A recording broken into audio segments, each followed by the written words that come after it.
11 years. That is how long I had with him. 11 years of morning walks and evening routines, and the particular sound his nails made on the hardwood floor when he followed me from room to room, which was every room, which was always.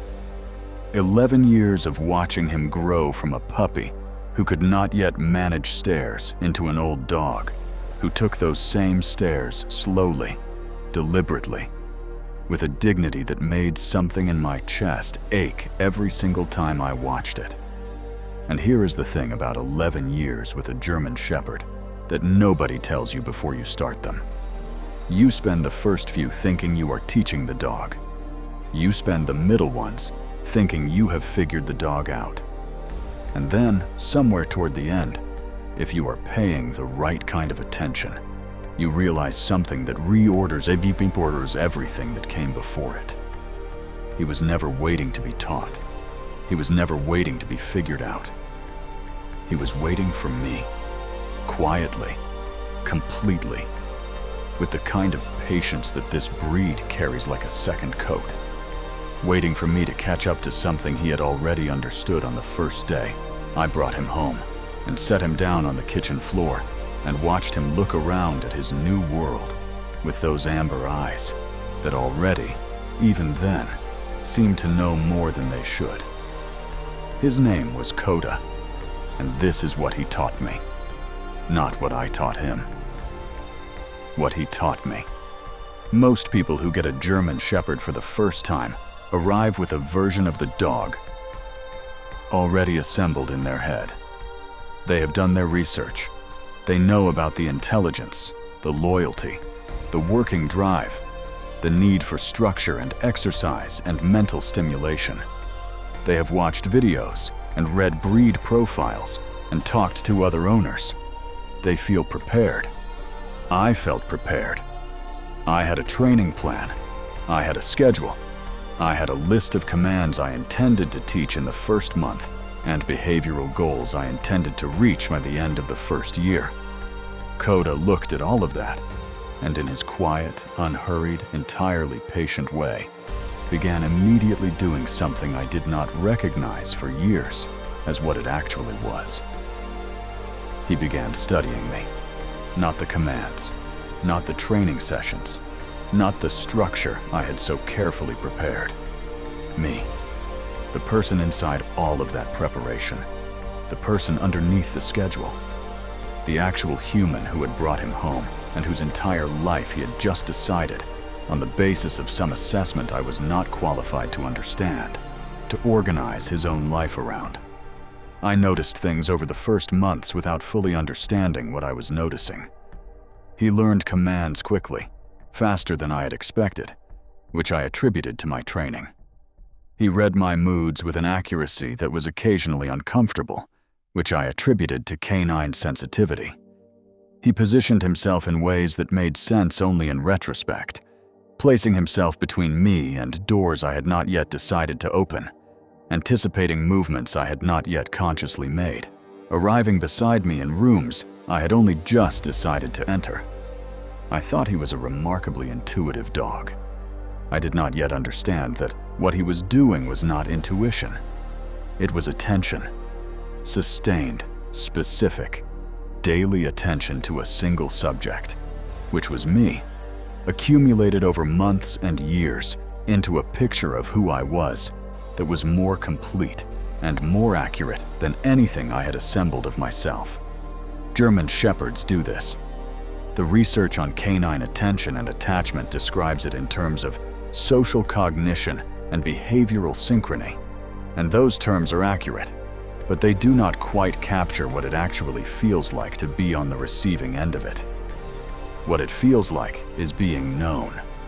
Not the way people who have been around you for years know you, filtering what they see through what they expect, through the story they have already built about who you are. Known fresh, known continuously, known without the noise of their own assumptions getting in the way.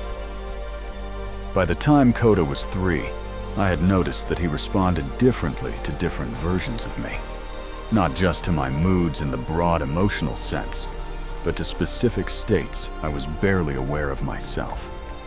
The particular quality of tiredness that came from genuine exhaustion versus the quality that came from low-level sadness.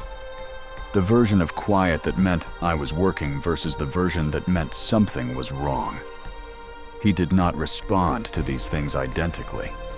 He calibrated. He adjusted what he offered, how close he sat, whether he pressed against me or simply positioned himself nearby, based on information I had not given him consciously and could not have articulated if I had tried. I started paying attention differently because of him. Not to him, to myself, because he was giving me a reflection that no mirror could. Every time he appeared beside me before I had decided to call him, every time he shifted from resting to watching without any visible trigger I could identify, every time he placed himself with that specific certainty in exactly the right position for whatever was actually happening in me, rather than whatever I was showing on the surface, I was receiving information about my own interior state, more accurate than what my conscious mind was reporting. He was functioning as a kind of external awareness, a second nervous system running alongside mine that happened to be housed in a dog with amber eyes and a patience that I am not sure I will ever fully deserve. The mistake I made for years, the one I would go back and correct if I could, was thinking that what he needed from me was leadership. The word that circulates constantly in dog training spaces, the idea that a German Shepherd needs a confident, consistent, structured leader who establishes clear expectations and maintains them without wavering. And that is not wrong exactly. Structure matters. Consistency matters. The research on working dog performance and companion dog behavioral health both support this. But leadership was not what Coda was waiting for. Leadership was the table, the floor, the minimum necessary condition. What he was waiting for was presence, genuine presence, not the performance of it, not the structured time I had scheduled for training and exercise, but the actual quality of my attention during the ordinary moments between all the scheduled things. The moments when I was in the same room, but elsewhere. When I was physically present and mentally somewhere else entirely. When I was with him in the way you are with someone, when you have run out of things to say and are waiting for the next thing to happen. He noticed those moments. He noticed them not with distress or demands, but with a particular quality of stillness that I eventually learned to read as patience. He was waiting, waiting for me to come back, waiting for my attention to return from wherever it had gone, waiting with what I can only describe as a kind of quiet faith that it would. The year before he died, I finally understood what I had been given. 11 years of a dog who had been paying closer attention to me than anyone else in my life, whose understanding of who I actually was had been accumulating daily for over a decade, who had never once revised his fundamental assessment of me based on my worst days, or my most distracted months, or the years when I was so buried in my own life that I gave him far less than he deserved. He had decided something on day one and stayed with it.